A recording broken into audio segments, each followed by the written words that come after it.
Dapplets provides tools for embedding Web3 applications into any web page without getting permission from its owner. We are using BOS components to do that. Using Dapplets browser extension, we have introduced technology called Mutable Web, which allows any user to create a mutation of a page in a permissionless way and offer it to the community use, instead of the original one. To illustrate the technology, we develop community tools that customize and improve UX for the community on third-party websites like Twitter and GitHub to show badges to users who are members of the Near community, making them more visible. The community gets new tools for onboarding new members, and external members understand who's who in the Near community.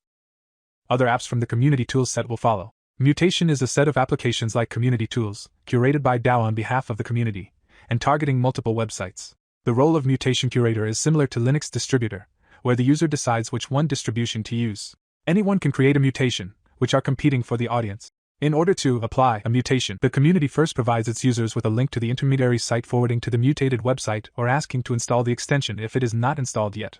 The community can post this link in its official Web2 information channel. The user follows mutation, which is applied automatically when a designated page is reached. Thus, the mutated version becomes the default version for the community. The user can always select another mutation or turn it off. By activating the mutation, the user begins to see badges and insignia in the Twitter profile related to the Near ecosystem. Here we use specially built adapters that deal with semantic analysis of the page and provide insertion points and the ability to mount components on the fly. Now we have implemented the ability to insert BOS component into all insertion points on the page provided by the adapter. Each badge is a BOS component with its own function that is supported by a separate community that issues it.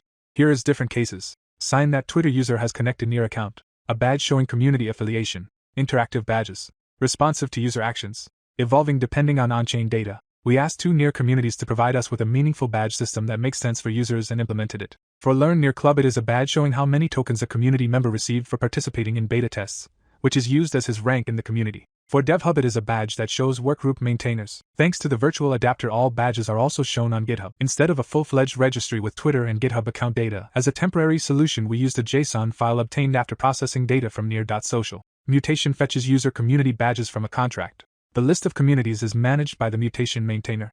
We have published a proposal on Near.social for forming a DAO to curate a mutation. The community itself manages the list of its users and badges. It is up to the community to decide how badges are generated. They can simply create registries with user badge pairs, or they can connect a smart contract checking a token or NFT ownership and return a response that the user has a certain badge and a badge component for demonstration. We believe that the community needs such a tool, as it provides an opportunity to reward members and reflect the degree of human participation in the ecosystem. It is also a new way of communication with the community, marketing, and engagement of current and new audiences. Near Twitter mutation targets 1.8 million followers on Near's main account, engaging new people directly into Near community. In this way, UX is defined by the community of users, not just by the site owner. The user community becomes a self-sufficient, well-organized economic entity, regardless of the sites it inhabits. This is a major paradigm shift in web architecture. The community becomes capable of customizing third-party web pages for its needs. This is another major paradigm shift.